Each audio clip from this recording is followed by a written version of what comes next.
Heikin Ashi is a simple trend indicator that provides smooth price action. Today I will combine it with MACD divergence to create a clear structure.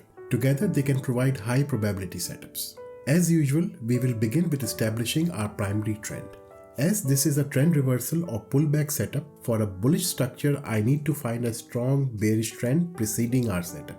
A trend that has been persistent long enough to be now running out of momentum. In this setup, I will use a 50-period exponential average to establish the direction of our larger trend. Here is a price chart of Apple stock where I have already added the 50 moving average line. As we can see that the price was previously trending upwards, it tested the moving average line and finally turned bearish. The price making lower highs and lower lows. When price is staying below the moving average line and sloping downwards, we know we are in a clear downtrend.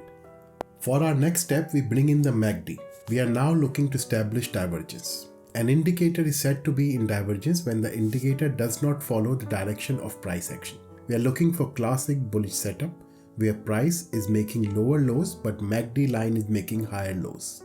This doesn't just signal a potential reversal, it actually indicates that the trend is running out of steam and the likely direction of momentum, and that the price action may soon follow this direction. Important thing to note is that we don't want to spot this too early.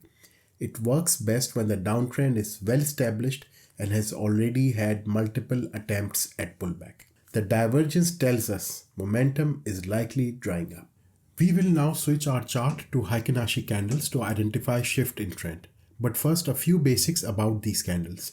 The opening price of a Heikin Ashi candle is the average price of the preceding candle, whereas the closing price is the average of the opening, high, low, and close prices from the current period.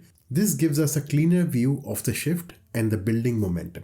We look at the current trend. A cluster of red candles with no upper wick indicates selling pressure. What we want to see next is a transition. 3 strong green candles with no bottom wicks. We will also check if the price is testing the moving average line. If the Heikin Ashi candles are starting to break through or close above the moving average, that adds quite a strong conviction.